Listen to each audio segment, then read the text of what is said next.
So, lads, in this video, we are going to be reacting to another Bleacher Report article. Link will be in the description. This is by Grant Hughes, and this is one contract every NBA team wishes could disappear. It's basically the worst contract for every team. I'll be reacting to it, and as well as that, I will be giving my own opinions, just see if I disagree. Okay, so first up, the Atlanta Hawks, Dwayne Dedmon. I mean, I don't mind Dwayne Dedmon, and I think there's no real regrets in terms of the Atlanta Hawks. Okay, you can't boost the buzz at the end, not applicable. That kind of makes sense because, man, Dedmon can shoot. Dedmon can shoot. He only shot 20% last year. Again, I didn't watch the Hawks, but man, it's a bad year. That's a bad year. So, yeah, maybe with Capella and John Collins, he's a third stringer, but he's fine. He's fine. That's not a bad contract. Celtics with Kemba. Okay. I get it. Kemba was not good in the playoffs, but man, I still don't think the Celtics regret this one. I don't think the Celtics regret this contract whatsoever. If he steps up and has a good playoffs next year, and Tatum steps up a little bit more, Jaylen Brown steps up a little bit more, the Celtics are contenders. Who else would they have had instead of Kemba? Who else would they have had if they didn't get him? Yeah, it doesn't give them flexibility going into this summer, but come on, Kemba's still an all-star. Kemba's still an all-star. I get it, he didn't play great last year, especially in the playoffs, but dude, Kemba is still an all-star. The Brooklyn Nets, Kyrie. Okay, you don't get KD if you don't get Kyrie. If you don't take Kyrie, it's a bit of a Paul George situation where, realistically, you would rather have just had Kawhi Leonard and then been able to keep Shai Gilgeous-Alexander, Danilo Gallinari, and all those picks. That would have been an ideal situation for the Clippers, but you don't get Kawhi without Paul George, and you don't get KD without Kyrie Irving. I can see this one because if the Brooklyn Nets could add Kevin Durant to what they had last year, or that towards the end, Dinwiddie, LeVert, Jared Allen, if they could keep Joe Harris, adding Durant to that, and then being able to get another free agent. Well, this summer really, there's no good max free agents. Maybe so that you could get someone on a one-year deal, so you can make a go at 2021 getting a max free agent. But yeah, again, we have to pretend that if Kyrie wasn't the Nets, Kevin Durant still would be. I do agree with that. I think that Kyrie genuinely does make a team worse. Let's see what the logic is. If we accept that premise, I agree. That's exactly what I said. It would be a major regret if they didn't need him to get Kevin Durant. Yeah, I kind of agree with that. He's not. I mean, someone would have paid the max amount for him, but he is kind of an unreliable star. Charlotte Hornets, Nick Batum. I'm pretty sure he was one of the. Yeah, he was a 2016 free agent. I think every team regrets every free agent they signed that summer. I think was that not the year that Cleveland really overpaid Tristan Thompson? Or was that the year before? Or were Cleveland really overpaid for J.R.? I think J.R. was when they really overpaid in 2016. Because I think they only signed him right before the season started. The following year after they won. There was also the Mozgov, the Luol Deng contracts, the Evan Turner contract, the Alan Crabb contract. There's so many bad contracts in that one year. It was nuts how just ridiculous that 2016 season was. The whole cap jumped the whole way in one season. I mean, Batum, 27 million for Batum. Oh, it's such a bad contract. This is such a bad contract. He only averaged 3.6 points in 22 games. I mean, he has gradually gotten worse and worse every year. This wasn't, it wasn't the worst contract in the world when it first happened, but obviously, as the years have gone on, it's built up. Cristiano, Felicio, I have no idea. I don't even know if the Bulls, but surely the Otto, actually, he's an expiring contract. I mean, surely you'd rather not have Otto Porter's 28 million. Surely that's a little bit worse one. Cleveland Cavaliers, Kevin Love. Oh yeah, big time. Kevin Love signed a big contract with Cleveland because basically they told him, even without LeBron, we're going to be playoff contenders, and then they've been awful ever since. So I want them just free Kevin Love. I want them to get rid of Kevin Love. I want him to trade Kevin Love so badly. I think he belongs to be on. He deserves to be on a contender. And man, the Cleveland Cavaliers suck. But yeah, that's definitely... It's a regret in both parties. It's a regret for Kevin Love that he signed a contract because Cleveland are awful. And it's also a regret for Cleveland because they're very much... They're overpaying him to an extent. Like, they are... For a bad team, they're overpaying him. But, like, I mean, if he was getting paid that and being the third best option on a championship team, maybe you could argue that. Dallas Mavericks, Dwight Powell. What are they paying Dwight Powell? They're not paying him much, are they? I mean, 11 million is not much. And I get it. Yeah, he did tear his ACL. Man, if he didn't tear his ACL, he would have been a great player. But I think Dwight Powell is good. It was a smart contract at the time. It was a smart contract at the time. It's not the biggest deal in the world. This is kind of just, maybe there's no contract read or regret, and Dwight Powell on a mid-level, like a medium-sized contract is a little bit overpaying, I guess, because he's injured. Nuggets, yeah, the Gary Harris one. This is a mad one because Gary Harris was seen as good as Jamal Murray. Jamal Murray and Gary Harris looked like they were going to be the big two for... It was going to look like it was going to even be a big three with Gary Harris, and now he's not even starting for the Denver Nuggets. They paid him big time a couple of years ago, and he just has regressed. He's just regressed. Like, signed him in 2017. And that's not a bad... Like, respond to the deal. That first season is not bad, but yeah, like, he has not been the same player the last 2 years. He actually was okay in the playoffs. I will say this, he was okay at times during the playoffs, but he's nothing spectacular. And again, yeah, MPJ will take over as the number 3, the offensive option. But like, Michael Porter Jr., oh my God, I hate MPJ. I'm going to say this right now. I think he has potential to be spectacular. I hate him. If you ever watch, just watch the Nuggets play and just look at MPJ for an entire possession, he is always in the wrong place. When Michael Porter Jr. has the ball in his hand, he's unbelievable. Like, he's an elite scorer, but when he's off the ball, he just gets in people's way. He cuts when he should be spotting up. He spots up when he's got a wide open lane.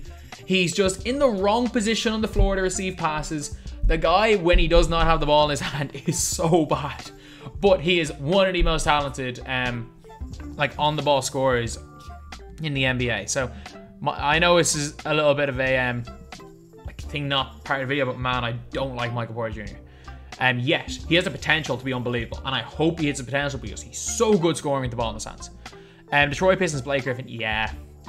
This was a weird trade they made. So they made this trade, was it 2018 they made the trade? And they made it to, like, try to be instant contenders. Yeah, I think it was 2018 because it was the year I wasn't in college. They traded Blake Griffin to Detroit to try to be contenders, basically. The Clippers were going nowhere, and the Pistons thought that they could be contenders. And it just never worked out. Although Blake had, in Blake's first full year in Detroit, he had one of his best ever seasons. We have to take that into account. He was unbelievable. He was absolutely unbelievable. Like, All-Star as recently as 18-19. He was so good that year. Yeah, he was awful last year. And he will definitely take his 2021-22 player option. But you know what? The Pistons suck. No, and the Pistons have sucked since they traded Chauncey Billups. The Pistons have sucked. I mean, 6 straight conference finals. As soon as they traded Chauncey Billups, they've been awful ever since. Golden State Warriors, Wiggins. I don't know. Because I think they can use him in a package. I think he fits. I think he can play the Harrison Barnes role. I think he fits. And it's a weird thing to say, like, I think he fits their whole team. And it's not like it's the craziest thing in the world because they had to kind of get rid of DeAndre Russell. But, man, I think he fits. And I think he could be good. I think he fits and he could be good. Houston Rockets, Westbrook, yeah. Yeah. The contract that he signed on Kevin Durant's birthday, man, it was a mad one. Chris Paul and 2 first-round picks and 2 more sets of pick swaps. Who thought that trade was a good idea? And I know I didn't. I made a video basically saying it was awful. But, like, to pair up Russell Westbrook with James Harden. More so, who thought it was a good idea to play PJ Tucker at center and think he can win an NBA championship? But, man, Westbrook, this is a weird one, is like, Westbrook, as the years are going to go on, his athleticism is going to get less and less. And when his athleticism goes, he's going to be awful. He can't hit a three-pointer. But Pacers, Jeremy Lamb. What are they paying Jeremy Lamb? 3 years, 65. No. Malcolm Brogdon, 3 years, 65 million. In today's landscape, that's fine. Maybe if the cap goes down, it's a bad contract. But in today's landscape, it's a fine contract.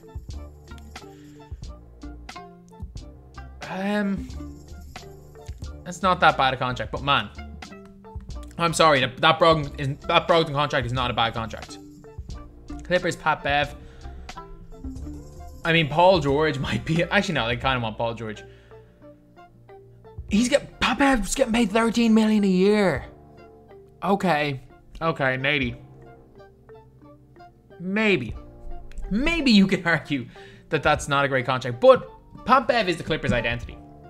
He was the Clippers' identity before this season, and he's a big reason why Paul George and Kawhi Leonard went there. So because he's legitimately the identity of the franchise, even though it is a bad contract, I don't think it's the worst.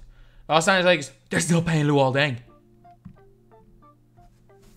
I keep forgetting about that till 2020. They're still paying him.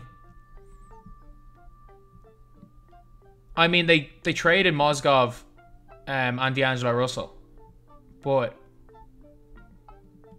oh my god, they're still paying Luol Deng. They're still paying Luol Deng. It's such a pity though, because Luol Deng was good in his last year in Miami. Like, he was actually good in the 2015-16 season where Miami were one game off making the conference finals. And man, if Chris Bosh hadn't gone down blood clots, they would have been.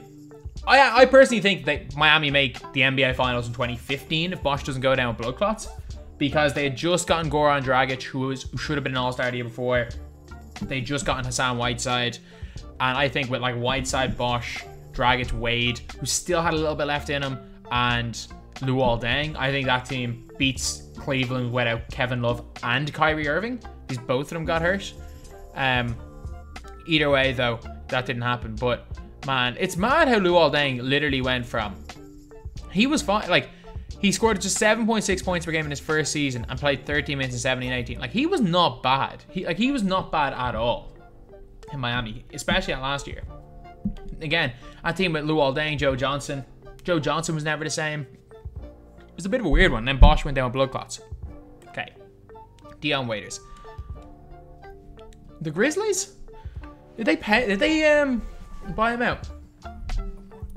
Who did he even come in a trade for? Oh, Miami.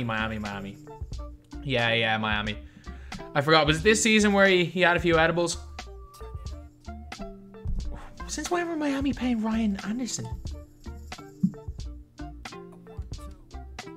The only fully dead money related to the Butler contract. He had to waive his salary in the offseason so they could complete. Yeah, that's fair. That is completely fair. Waiving Ryan Anderson to get Jimmy Butler, but I like Ryan Anderson.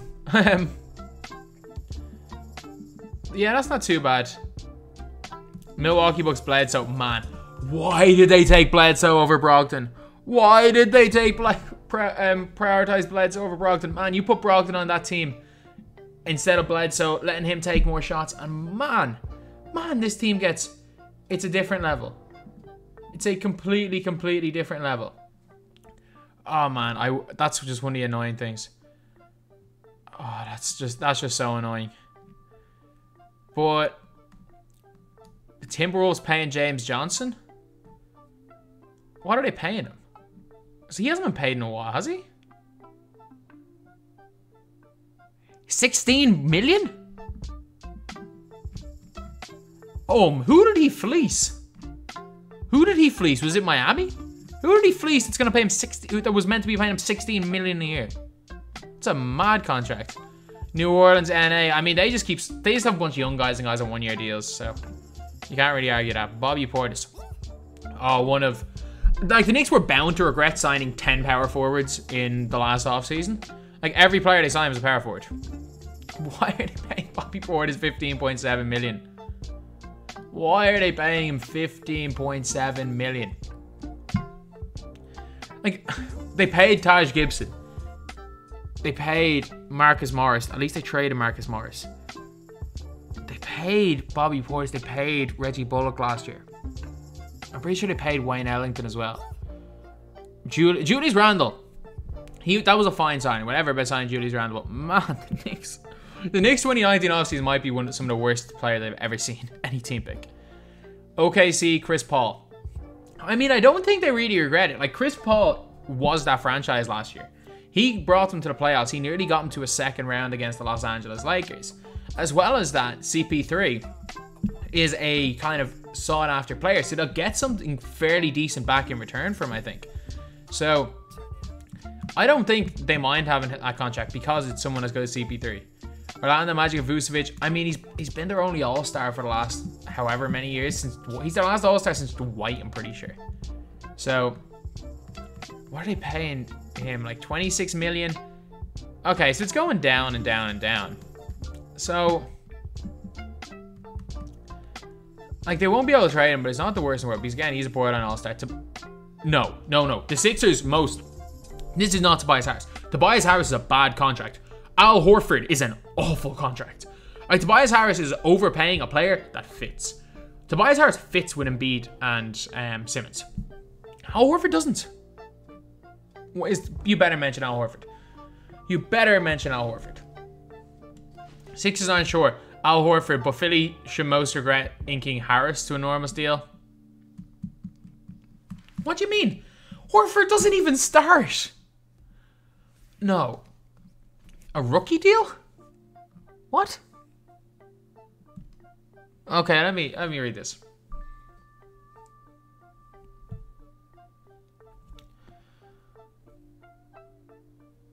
I mean, DeAndre Ayton's going to be better than Kelly Oubre and Ricky Rubio. Like, I get it. Use the not applicable here. This is where the not applicable should have been used. You cannot say DeAndre Ayton, the #1 pick, who's been solid, if not spectacular. He's just been outshone in a draft class that's contained Luka Doncic, Jaren Jackson Jr., Shai Gilgeous-Alexander, Trae Young. He's just part of a great draft class. DeAndre Ayton is probably going to be an all-star at some stage in his career.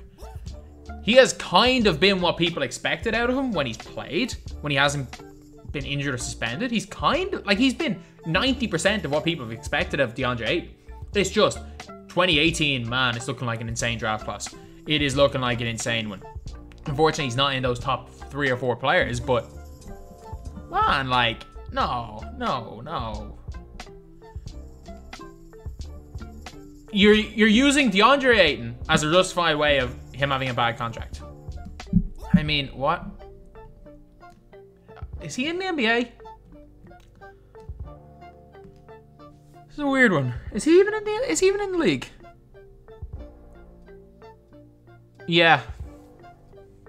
Oh, they stretched it in 2017. I was confused and I was like, I have not seen him in years. And as a 2K player, you normally know who all these like weird players are because you keep getting them packs. Sacramento Kings, Buddy Hield. I mean, that's not that bad. 20 million a year for Hield. I know he's not young. I know people think he's young, but he's not. That's not a bad... Like, he's a sniper. You're paying 20 million a year for a sniper. It's hard to get a sniper for that amount of money nowadays in the NBA. That's not the worst. That is not a bad contract at all. A team will trade for him. A team will trade for him. Manages to get benched. A team will trade for him. There's no question about that. DeMar DeRozan and LaMarcus Aldridge. Yeah.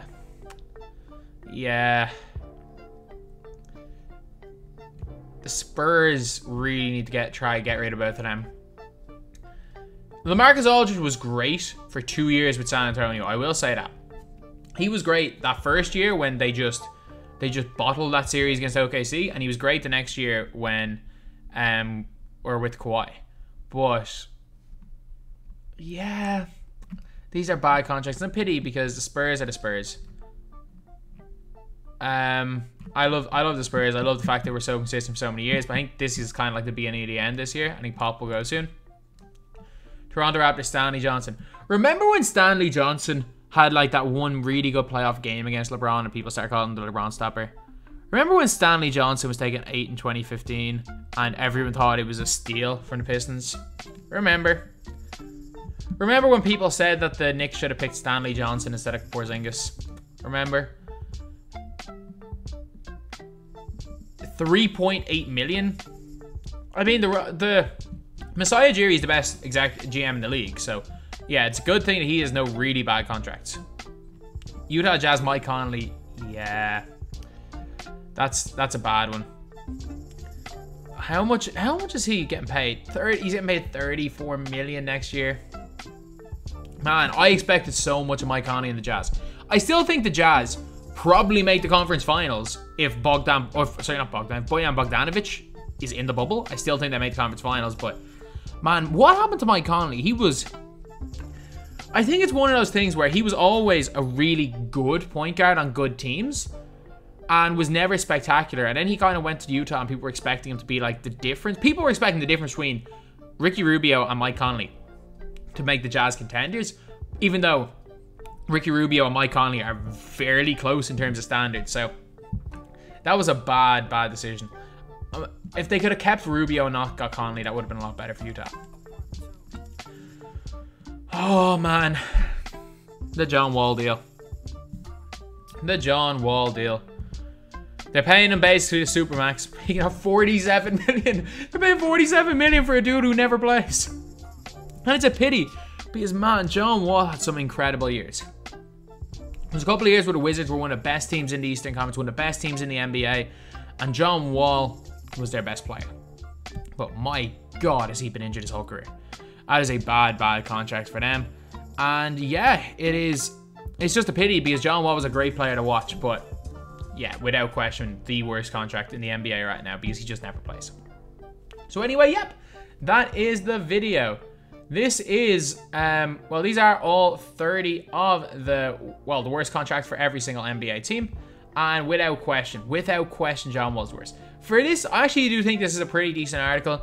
The ones that I disagree with is the fact that he mentioned Brogdon in a contract that Indiana would regret. And also the fact that he put DeAndre Ayton for Phoenix. Like, surely you just pick Kelly Oubre or something instead of DeAndre Ayton. Anyway, yeah, that is pretty much it. That's the video. Thank you guys for watching. Please like, comment, and subscribe.